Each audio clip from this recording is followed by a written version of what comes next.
Well, good evening, everyone. Thanks for joining us on the show formerly known as What Would Love Do. We've been tossing around some new name ideas, but the idea for our show is to just simply have a conversation about what's going on here at NCG Studios. Um, and today we're going to be doing things a little bit different. I'm excited about our show today, maybe a little nervous. We've never had guests before, so this is a little bit exciting, and we have a few. Get to have two today. Yep, we have two today. And of Right. course, I'm Stephen Furlow, and this is my dad, Daryl Furlow. Hopefully, most of you guys know us by now.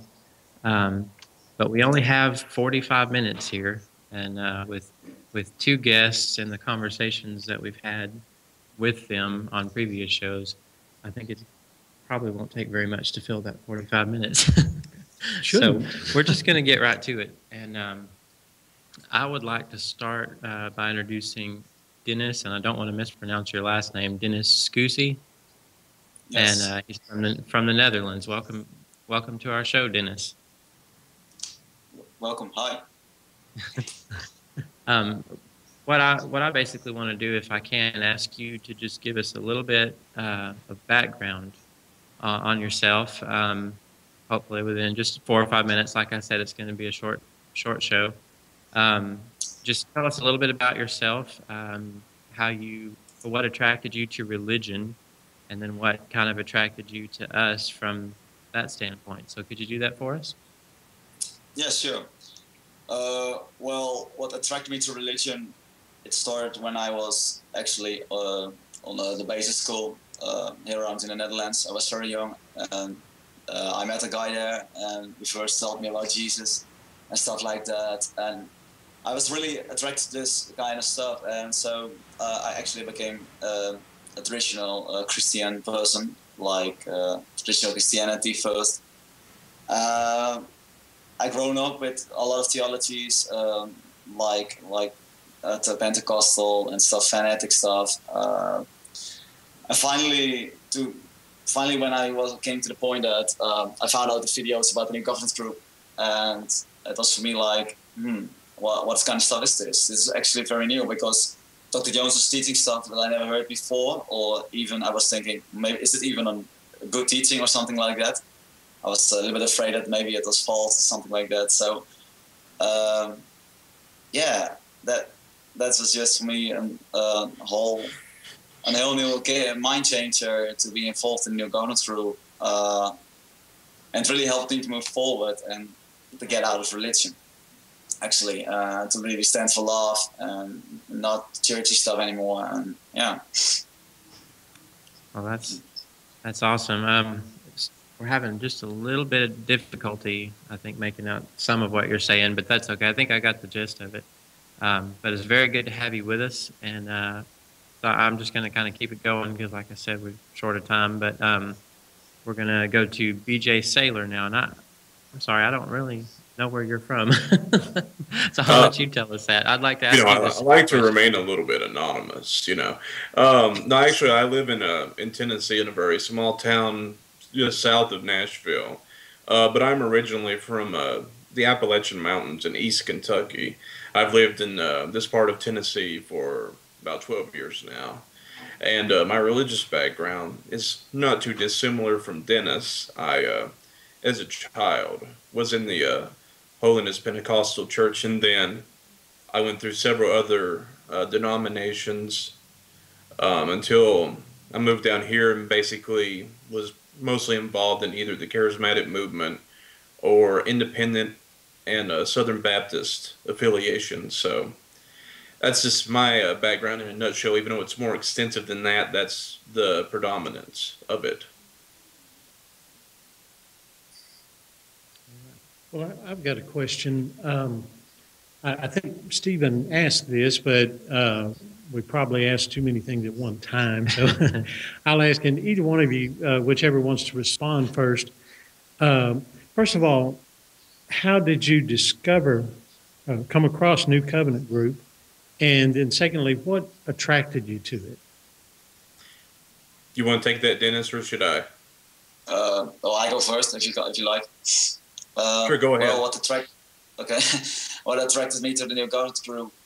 was, I don't know what it was, but it was for me like I was listening to a teaching of Dr. Jones, and it gives me just a very good feeling about it. And I was thinking, yeah, this is something. And for me, what I already said, yeah, the thing what attracted me is, I think, really the kindness what's around here, and just the peace and just the love and the open-mindedness. That's just that people just can be open-minded here and talk about even atheists, non-believers. Doesn't matter who you are, just be with us and just have a good discussion or a good conversation. Sounds good. BJ? Yeah. Well, what happened with me is that all I did was I got a friend request from the group, and I I'd left Christianity some years ago, and I saw it, and I was like, well, maybe this would be interesting. So I added y'all as a friend. And, I went for a while. I would occasionally see posts, scrolling up and down. Then I started watching some of the videos. And what really, impressed me about it was that, it was very, very honest. But what was more impressive than that, and still is how inclusive it is of people from varying beliefs, because I'm an agnostic. And, of course, you have a whole spectrum of atheists and theists and even fundamentalists and conservatives within Christianity on here. And I think it's great, and I don't think I know of anything else on the web or any other media that really has this. So that was a great appeal to me, was the inclusiveness of the whole thing itself. Well, boy, I tell you what, I hope it means something to you. That excites me to hear both responses. Because that's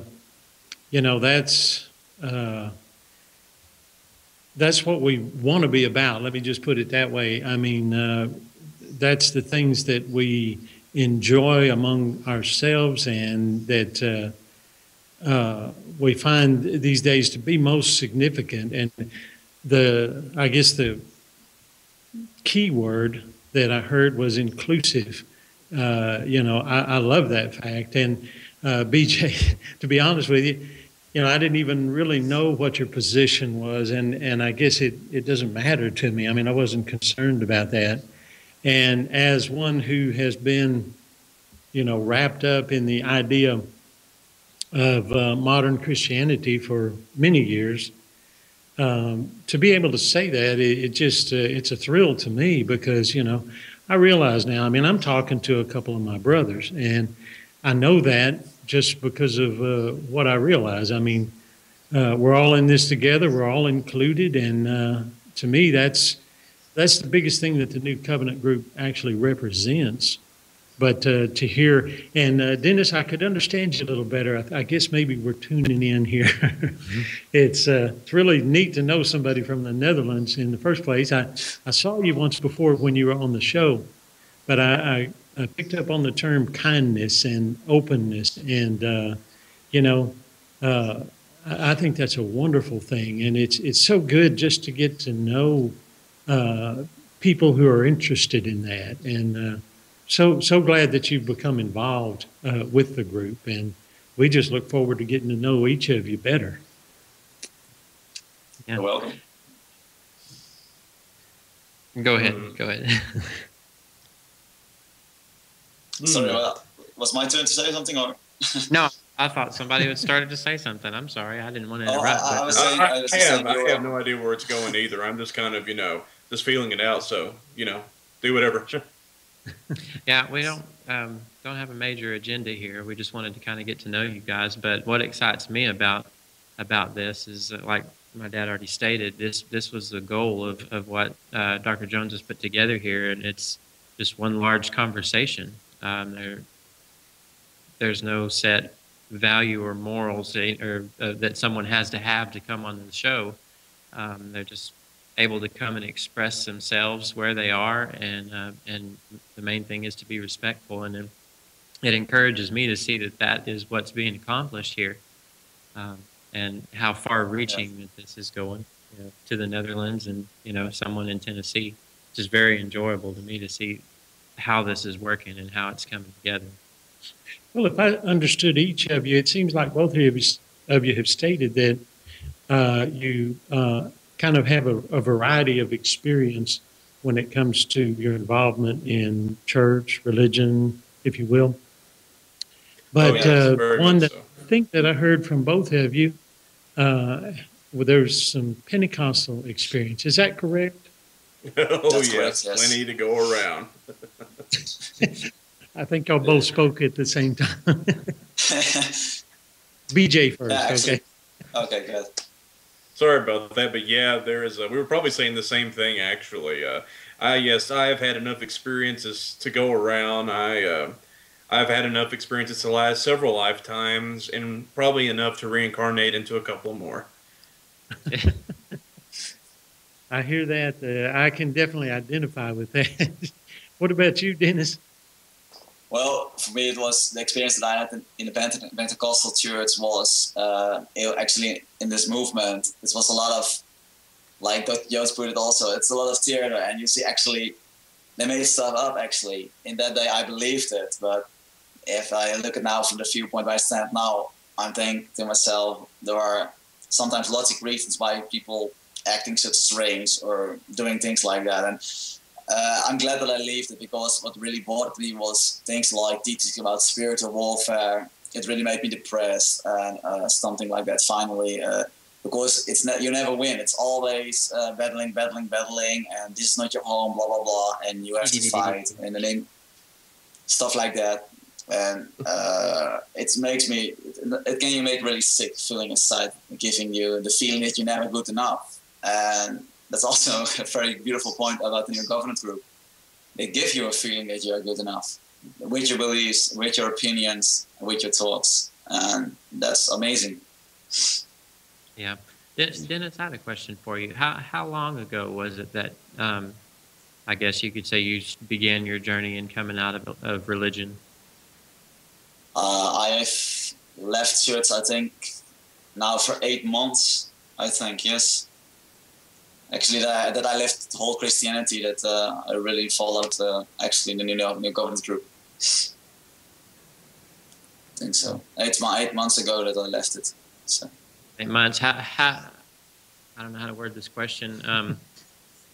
Sorry. Does it feel like it's been a lifetime ago? I mean, how different do you feel, or do you seem now that you're where you are?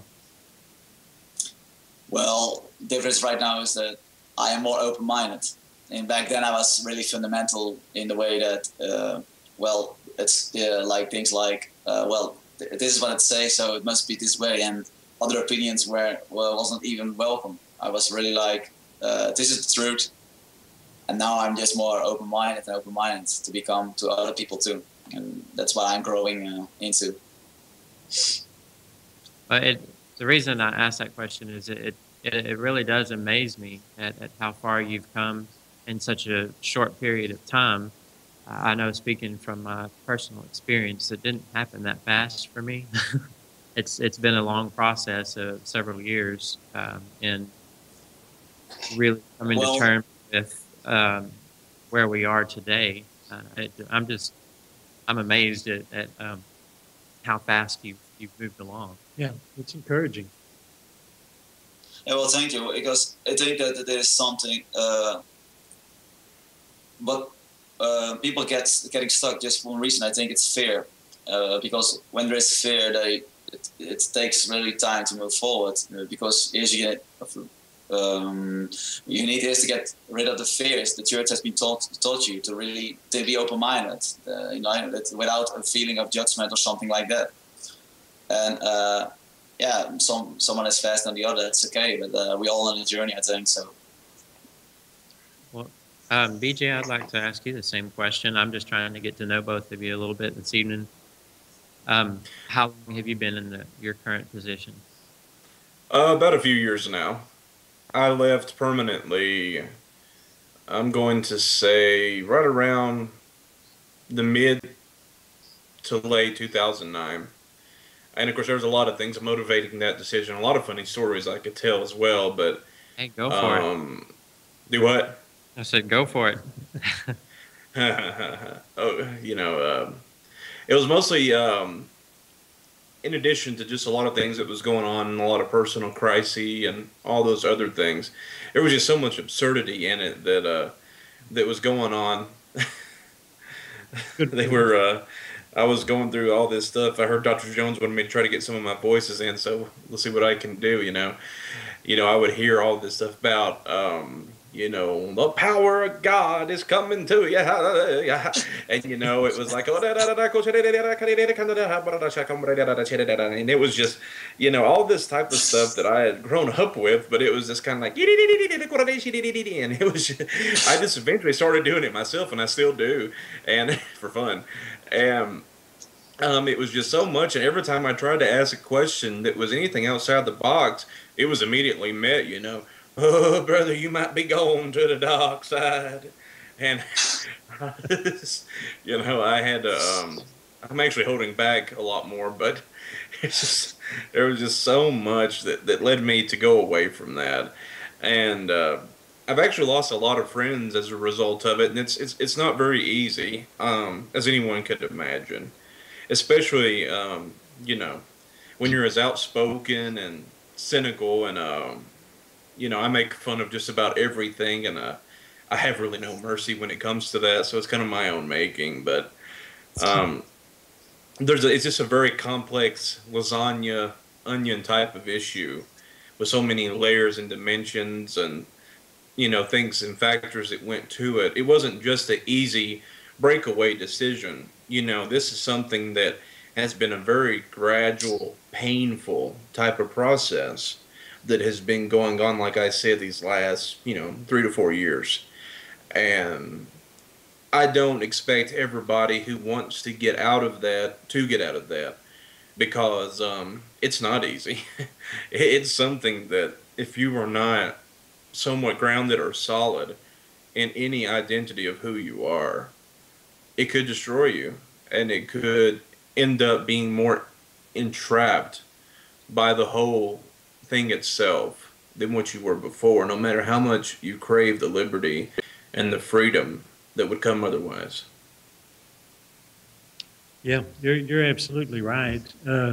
And one of the greatest advantages that I think we have, and that we're definitely striving for here, is to be a place of healing, to be a place where you can get involved and you don't have to worry about all the baggage, all the criteria. You don't have to meet a certain set of rules or standard to measure up to. We just get together and we're open, we're honest, and the goal is just to be respectful and respond out of kindness, because after all, one of the things that we believe, that we promote actually, is that Christ is in all. And, if I'm going to say that, if I'm going to express that I believe that to be true, then that's the way I need to view people. And I need to expect to find that there. And after all, you won't find a kinder, more giving, more loving person that ever existed than Jesus Christ himself. And, when I find that in someone who claims agnostic, claims atheism, claims whatever, if you want to call it Christ, if you want to just call it love, if you just want to call it a common bond, it's something that we have, and we should be able to connect. And let's face it, we should be able to love one another. And I want to commend each of you, BJ and Dennis, for coming out, for being honest, not only with yourselves but with others, because we understand the pain. Believe me, and BJ, you said some things there that definitely we find in common with you, and that is that coming out a lot of these things and refuting and asking, even just asking questions, will cause people to turn on you, and people you viciously thought friends for years no longer are. Yeah, they will turn. It's absolutely amazing.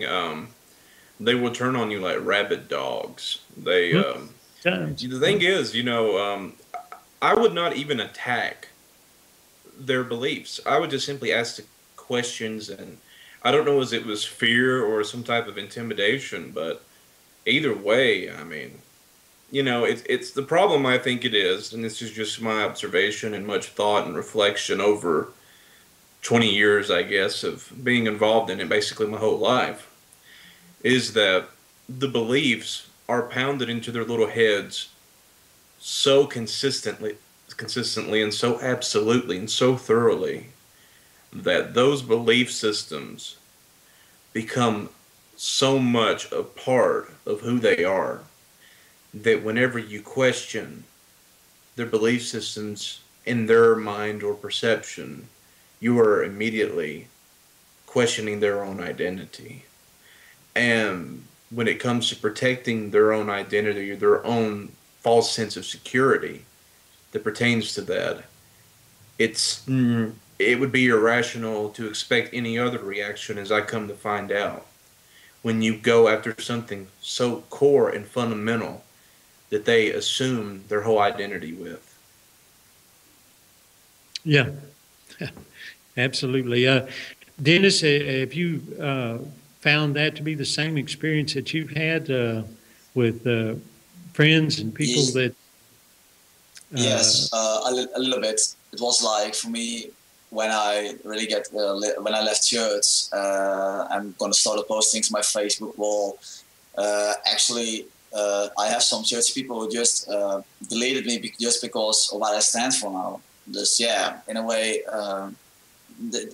Because it's just like BG says, it's something within their identity, and if they're so fixed in belief that I think that the problem is when it comes to when you're not open-minded, because I experience the same way. It's really hard to be to stand open for another opinion or for another belief, something like that. So and I think I just protecting myself to say, well, I don't want to get involved in Dennis, so bye-bye, and it's just deleted my stuff and things like that. And that's the right, of course. They don't have to. They're free to share or just dislike. It's okay, but the thing is, like, if you only when I was in church, and some people were only friends with me because of what I believe, because I was such a fanatic Christian, and now one of them, they deleted just me because what I post now on Facebook, like things there's no hell and stuff like that. People, they're gone. Amazing how honest people will be on Facebook, but not to your face. Well, that confirms that's happening here. That's happening here a lot. I don't talk a lot to church people anymore. Sometimes, but sometimes I get to be the honest discussion and try to use examples for, like, Dr. Jones teaches us, like, about the she bears and something like that, and I let them read it, and I say to them, how can this be love? And I try to help them think for themselves, but it's a really hard job to do. It's still they still come with excuse like, God has his reasons. And I said to myself, I said to him yesterday, it was funny that I had yesterday such conversation, and I was saying to him, well, if one of your children was there and killed by two bears, what do you think about that? You can still gonna say God has his reasons? Nah, he doesn't answer that, but I don't believe that you're still gonna say God has his reasons. So I try to get them honest. I try to challenge people actually when I meet them and they are in a certain belief. I try to challenge it to help them move, actually to make a point in a way. They don't have to agree with me, but I hope to make a point, and I hope that finally, of course, they leave church also. Yeah. Well, that confirms one thing for me. It doesn't seem to matter what continent you're on. We have the same experience. Well, I want to go back to something that, BJ, we had a conversation, what was it, last Sunday? And exactly a week ago. Yeah, so we've known each other a while. So, no, you brought something up, a term, and I hadn't heard that in a long time. But I called myself that for a little while, and I believe the term was Baptist-costal. Didn't you bring that up the other night? Yeah, I did. And so you were one of those for a little while? I've been everything. I have. I've been a Baptist-costal. I've been a regular mainline, old-fashioned type of Pentecostal. Not UPC, but like I mentioned, holiness. I've been, oh, geez. I've been so many different things within the Pentecostal movement itself. And, of course, the other two, with Independent and Southern Baptist. So, I'm pretty well familiar. I've been a few of those things myself, and some of the things we got involved in the other night. We were taking turns, quote, speaking in tongues, and I got to thinking about that, and one thing that we want people to understand, and it's I think one of the hardest things that we have to communicate, and that is that, and it's something that actually I heard Dr. Jones make reference to this morning when he was teaching, and it was so refreshing just to hear it. It's something that we all have in common, but it's worth stating from time to time. We're not against anybody, and our intention is not to be offensive or to make fun. But, like what we were doing the other night, as far as I'm concerned, I was making fun of myself. I mean, and the thing is, there's so many ways that we can look at it and actually be correct. Is this actually harmful? And I think Right. we're several examples of the harm that can be caused. I mean, I wouldn't even want to go into the detail of the things that we went through, and that we actually put several of our children through when it comes to these things. And yet, then at times it's funny, and all you can do is just kind of laugh and poke fun at it. But I can understand your cynicism there, and I can appreciate it. Oh yeah, it's like if I can interject this a little bit, it's anybody who's seen The Dark Knight and the Joker, you just got to learn to smile more. I mean, that's really all I can say is that he said in that movie too, because I'm a big movie buff and I love quotes. Is what doesn't kill you makes you stranger, and I think that, like you were saying, we're all here pretty good examples, I believe, of that. 'Cause it certainly did me. But isn't it nice to be able to sit at the table and just discuss these things? And, we know that there's so many others. I mean, this is a common experience. This is not something that's uncommon at all. And the question is, how many people are involved in the same things that we have been and question and wonder and don't really have any place to turn. And once again, that's one of the things that the voids we want to fill. We want to be a place to where people can come and they can get real answers to real questions without feeling bad or being condemned. And so once again, I'm just so thankful for you and Dennis both, and that you're actually involved with us. I think it's wonderful. I appreciate being a part of it, definitely, because this is really my predominantly social interaction that I get, because I live in a small town with a population of about 20,000 with over 130 different churches. So, that's the bulk of the social life here. And when everything you stand for is totally opposed to that, essentially, then, you become very thankful and you become very grateful. I wish I could come on the show more often than just what I have been, obviously. Maybe someday I will or something, because I really thrive off of this type of environment and being around people that not only are open-minded and inclusive, but can relate from those previous experiences. And that's something, it's basically, this is kind of like an AA for ex-fundamentalist Pentecostals, essentially. I mean, we could even do a mock of that someday, but that's what I kind of view it as in some way. It's funny that you say that.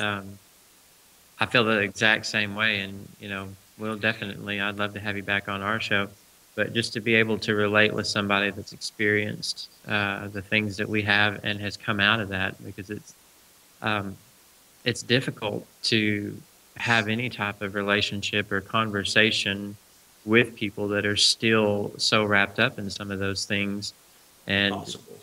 If you haven't been there, you don't really know how to relate to those experiences.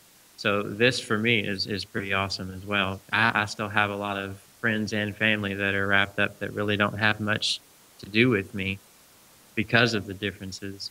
Um, Right.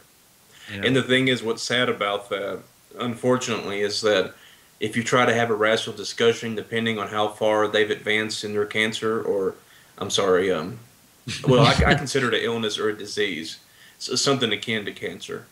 And there's a point where you just kind of say, well, there's no hope because, um, it's just kind of like you have to pull the plug away from them or disconnect from them in a way because they're not going to listen to any type of reason or rationalization. So you have to essentially wait for them to either just hit rock bottom or they'll never turn around. And that's something that I've kind of had to make that decision about people that I genuinely cared about. But, unless something miraculous happens in the future, I'm not holding my breath for them or a majority of the people that I have known. So, so I can definitely understand that aspect as well. well, Dennis, how do you fare in that area as far as your friends, family? I know you spoke a little bit about that earlier about Hmm. uh, Yes, I the did. finding you on Well, Facebook. it's actually very familiar to BJ in the way that it's sometimes healthy to to stop the conversation with some people because or just to move forward, not the discussion anymore because uh, or else it became a situation like yes, no, or I'm right, you're wrong, I'm right, stuff like that. And uh, I think then still you became a sort of defense because you're going to defend your belief and he or the other person is going to defend his opinions or beliefs. And I think if you want to move forward, it's better to be hand in hand forward. You don't have to agree. You don't have to agree with each other, but be more like keep the things like what the love teaches, like kindness and just friendly. Try to grow in this. So to get just be one, and then remember, okay, you believe something different, but you're not less than me or what, So, and personally, I with friends, yeah, I had thing is I had sometimes a lot of discussions with people, conversations, and sometimes it's not even about this; it's just about other stuff. I'm really a talker sometimes, and I like it. I just like people, and there's something in me that's really just to be run around with them. That's yeah.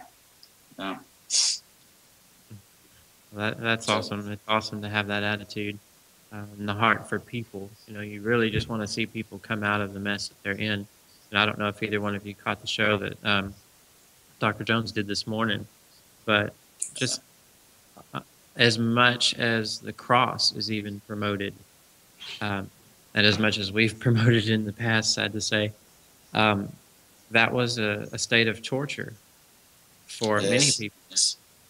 For Jesus, it was a state of torture. It's nothing to be worshipped and praised, and yet we see that going on a daily basis. We see it advertised outside of every church building, pretty much.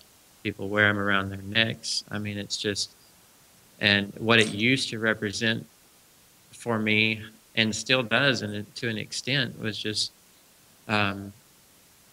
torture. I mean, even before when I thought that was a good thing, that Jesus had to do that for me, and it had healing powers in it, and the whole mindset on the cross. I still thought of what he must have gone through, how terrible or how painful and how excruciating that must have been, and yet, that's something that people hold on to so tight today. And I'm with you, Dennis. On my heart is to get them away from that mess. Mm-hmm. It's very I agree with you on this. Yes, because torturing people is never a good way. Even if you do it without torture device, you can also do it mentally. But things like that, it's not. It is in the past actually used by the church, by the Catholic Church, to convince people to their beliefs. You have, and beheading, burning at the stake, crucifixion. Sometimes I'm really interested in this kind of history, what they do with people, and I see something on YouTube and read stuff, and actually it's pretty sick what they did in the past to people. So torture is actually, it's very simple, but it's a really bad thing. And sadly, actually, what you just said, church buildings, actually the symbol of Christianity is a cross. Actually, kind of sad. Christianity itself is kind of sad, but yeah. So. Yeah. More than kind of sad, huh? Well, BJ, I'd like to get your input on what we're doing here. What do you think it's going to take to get people away from the mainstream and just to open their minds just a little bit? Nothing short of another religious social revolution. It would have to be something bigger than the Reformation.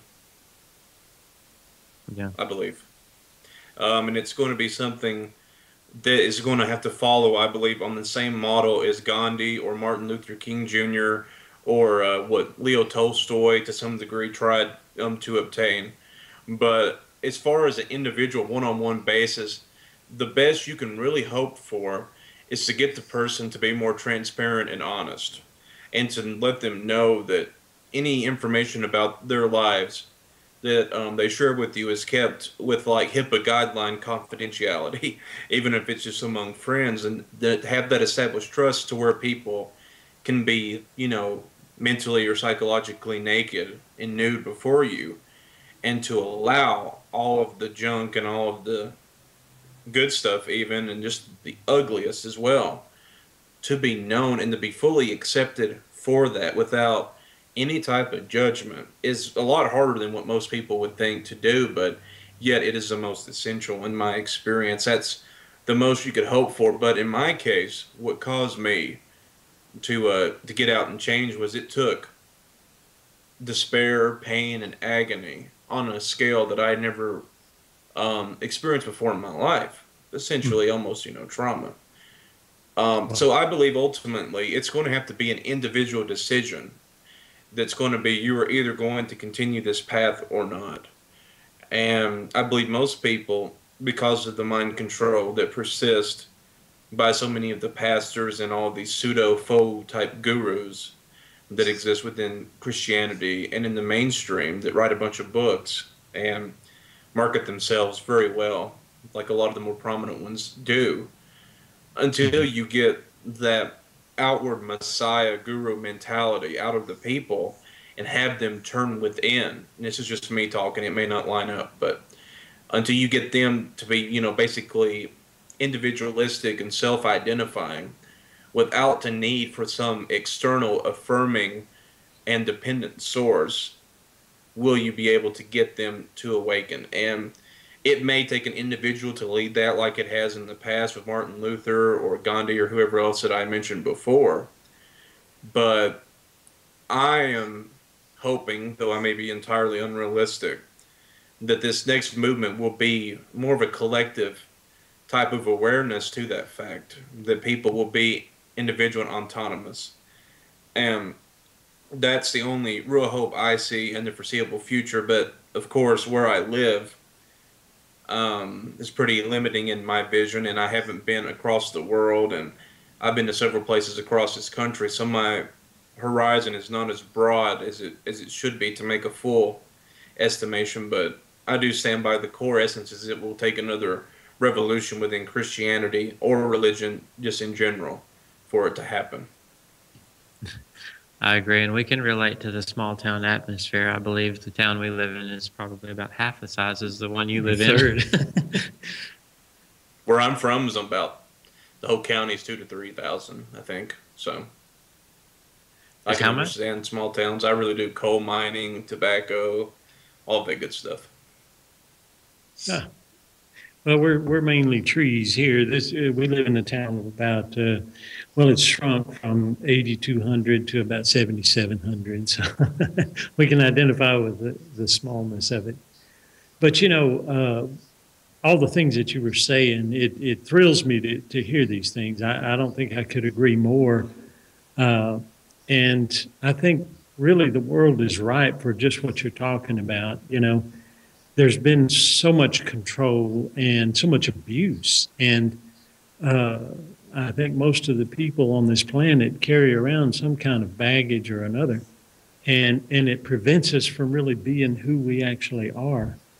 And to be quite honest and open about it, I'm very excited about what we're doing right now and what the New Covenant Group is about, because in our small way and in this worldwide potential, we are addressing this very situation, and I can't help but expect great things from it. And when I look at you, BJ, and I look at you, Dennis, it thrills me.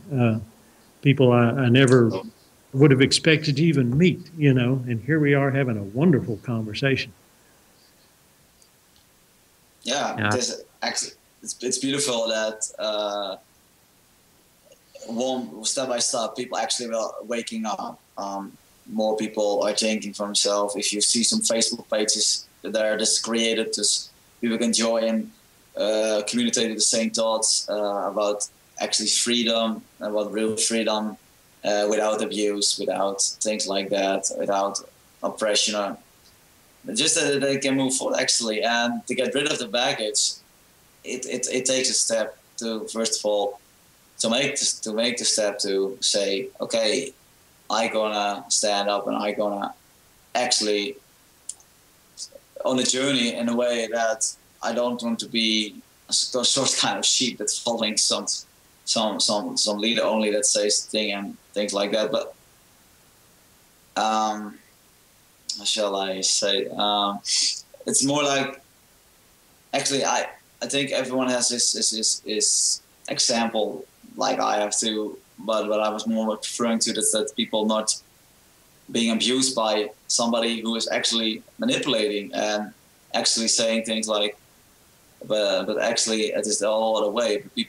Because a lot of people don't think for themselves and see that great preacher or a great leader, oh, he must be true because he says it. But yeah, I think you've got the brain, so use it. Absolutely. Yeah. And a couple of words that we haven't brought up that are worth bringing up are things like logic and reason. We have these things. Morality. We possess these qualities, and we all have the ability to use them. And in my opinion, the more that we use them and discuss them, the more we'll find in common. That we don't really want to be abused, and we don't really want to abuse one another. In a lot of cases, we just haven't known better. We've been drilled and trained in just the opposite, and to break free from that is truly it's just indescribable. I also want to say that I think for some people it's not as easy as it is. Of course, for a lot of people, I think, to actually move forward because they don't have the next steps to grab on. They don't know where to start actually, and that's why that's the New Covenant Group exists. But just as BJ says, it's actually a place about honesty, a real honesty, and to be open, and so that they can give their story without judgment. So, thank you. Well, guys, it is 5:45, so we have just a minute or two to wrap it up here. But I want to say that I have really enjoyed you guys being on the show and really appreciate it. And you're both welcome back. We'd like to have you back on the show. We didn't. Thanks. As I figured, we didn't get into anything really deep, but it was just nice to sit down and relate a little bit and get to know each one of you. And I guess I'll just ask each one of you just to say a little something in closing, if you don't mind. And BJ, I want to hear another one of those voices. Oh God, I've got a million. You got to tell me which one. Depends which one you want to hear. Something funny, mean, or I don't know. You just got to pick something. God. I don't know who to pick. Just surprise me, I guess. Yes, Miguel, it's going to be the good one. I was here on the Lord the Rings, precious. He's going to be one. It's Smeagol. This guy's going to be fun. It's Gollum. No, precious master wants it from us. No, master hates us. A stupid fat hobbit brought it from us. Wow, that's pretty good. I can go as deep too. So Good. I appreciate that. I've got a million of them. Just stop by anytime. Oh yeah. Yes, that was it. And Dennis, how about you? Got any closing words? any? Well, any actually, I can do sometimes really evil voice. So I sometimes to joke around with Dr. Jones like bye bye everyone, something like that. Just like the people, just make fun of Satan or something like that. We're not being very nice. There's kids watching this show. Shut up, you asshole! All of a I was sudden, trying to do Mickey Mouse. I may have failed, but I was trying to do Mickey Mouse. But yeah, you know. I figured it out. That was a pretty good Mickey Mouse. You're trying to backsass me, you little boy. They act like Cartman. Oh gosh, I ain't got the strength right now. Oh, okay. I can do Mr. Hanky. That's about the rest I could do for my, magic hat of tricks tonight. Okay. Howdy ho, cow. Don't you look mighty swell? I haven't heard that one in a long time. I like Tally better, but he's easy to do. So. Well, this has definitely been a lot of fun, guys. And like I said, we appreciate you guys being on the show. And Thanks for having us. Oh, anytime, Absolutely. anytime. Yeah. And we also want to appreciate our viewers. Appreciate you guys for joining us this week. And we will see you next week. Stay tuned for the shows to come. We got some great ones coming. Thank you much. thank you. Bye-bye. Bye. Bye-bye.